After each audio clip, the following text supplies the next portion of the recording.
You know what? Nobody really wants to admit this, but Prince Harry looks completely lost. I mean, here's a man who was handed freedom, fame, and fortune on a silver platter, yet somehow managed to lock himself inside his own mental prison. It's almost tragic. At first, it all seemed like a modern-day love story, didn't it? A rebellious prince breaking away from the palace's suffocating traditions, choosing love over legacy. The whole world cheered when Harry and Meghan walked away from the monarchy. People thought they were rewriting history. But fast forward to today, and that so-called fairy tale has turned into a slow-motion train wreck. And the worst part? Harry's standing right on the tracks, acting like it's his personal runway show. And let's be brutally honest here. His marriage to Meghan Markle might just be the biggest reason his life has spiraled into such chaos. This isn't some fairy tale that hit a bump in the road. No, this is a full-on derailment. What has Harry actually gained? Ask yourself, what good has come into Harry's life since marrying Meghan? Sure, they've had 2 children, Archie and Lilibet. And let's be clear, the kids are blessings, completely innocent in all this mess. But aside from that, what has improved for Harry? His career, gone, his family ties, shattered, his reputation, mocked across the globe, his peace of mind, nowhere to be found. Just look at the disasters piling up around him. Remember Spotify? That deal went up in flames. The executives didn't even bother sugarcoating it. They flat out called Harry a grifter. Imagine that, a prince being labeled a scammer by one of the biggest entertainment companies on earth, and that podcast Meghan was banking on? Dead. Not even her parade of celebrity guests could keep it alive. And then there's Netflix. Oh, the grand $100 million deal that started with fireworks but now feels like a slow death. Once, all eyes were on Harry and Meghan together. But now, the spotlight has shifted. Netflix barely tolerates Harry, and all the buzz is on Meghan's next solo project. Her book, her documentary, her story. Harry, he's just the background extra in her production, and don't even get me started on his personal projects. Remember his big documentary about polo? And yes, the title was literally just Polo. That's it, like the creative team couldn't even be bothered to come up with a catchy name. Not Royal Rides, not The King's Game, not even Hooves and Heirs, just Polo.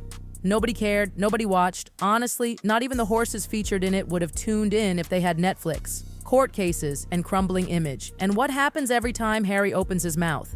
It's either another lawsuit or another sob story. He's drowning in court cases stacked as high as his old military medals, but the victories? They're nowhere. He's bleeding millions into legal battles, losing more often than not. And the reasoning behind these lawsuits? To remind the world he doesn't feel safe in the UK. But wait a second, who gave up royal protection in the first place? That was his choice. You can't toss away the job and then demand the perks later. Reality doesn't work like that. Even the one project that once gave Harry real purpose, Sent to Bail, his beloved charity honoring Princess Diana, has spiraled into chaos. Internal accusations, financial mess, public trust in shambles. What was once his proud legacy has become a PR dumpster fire. And all the while, Harry's holed up in a multi-million-dollar Montecito mansion. But instead of living like the prince he once was, he's taking out the trash, vacuuming floors, and basically acting like Meghan's personal assistant. From helicopter rides and royal duties to playing house help, it's humiliating. Meghan's silence speaks volumes.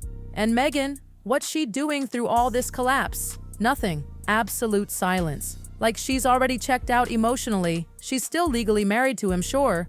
But let's be honest, only because it still benefits her. Those royal titles, that lingering proximity to the crown, the prestige, why give that up? Meghan's smart. She knows being Duchess of Sussex still opens doors. But emotionally, her focus seems elsewhere. She's plotting her next big move, be it a memoir, a new documentary, a lifestyle brand, or maybe even a new billionaire husband. Yes, the whispers are out there. Meghan's keeping one foot in this marriage just long enough to cash in everything she can. Meanwhile, Harry clings to the idea of love, clutching it like a lifeline, even as the empire around him burns down to ashes. Here's the truth that's hard for Harry to swallow. He isn't trapped by Meghan, he's trapped by his own pride. Deep down, he knows this marriage isn't working. He's not blind, he sees the cracks. But admitting that would mean admitting something much bigger, that he blew up his entire life for something that never gave him what he thought it would. And Meghan? She isn't even hiding her endgame anymore. She's collected the titles, built her celebrity network, launched herself onto a global platform, all without lifting a single royal finger. It's almost impressive how she's played the game. But what's the one thing Meghan doesn't have yet? Serious money that's truly hers. The whispers are that she's already lining up her next reinvention, another memoir, a brand new documentary, maybe even a billion-dollar lifestyle empire. And if the rumors are right, she's even got her sights set on someone wealthier than Harry ever dreamed of being. Think about it. Harry was her gateway into the castle, but now he's just part of the set design. line. Useful, yes, but completely replaceable. Public body language doesn't lie. Look at them in public. The body language tells the whole story. Meghan commands the spotlight, her chin up, striding ahead with full confidence. And Harry? He's trailing behind, eyes down, carrying bags, holding umbrellas, playing the role of help, not husband. This isn't a partnership, it's a hierarchy. And let's be clear, Harry isn't at the top, he's not even in the middle, he's at the bottom. And yet, the saddest part, he still believes he's the prince in charge. Even the royal experts aren't sugarcoating it anymore. Ingrid Seward, one of the most respected voices in royal reporting, said it flat out. Meghan is the obstacle. The possibility of peace between Harry and the royal family? Non-existent as long as Meghan's in the picture. William's hardline. And that's where Prince William comes in. William doesn't trust Meghan, he never did. And after everything Harry said in Spare and those Netflix specials, that trust is never coming back. William hasn't forgotten how Harry publicly dragged Kate through the mud, turning his sister-in-law into a villain for Netflix ratings. And William, he's drawn a hard line. As long as Meghan's around, there's no path back for Harry. Not to the palace, not to the family, not even to a basic brotherly relationship. Charles might be torn, Camilla might be watching from the sidelines, the courtiers may have tried to manage the mess, but at the end of the day, the future king is William. And when he takes the throne, there won't be late-night phone calls or private tea sessions in back corridors. William's reign will not include Harry and Meghan. Period. And Harry knows this.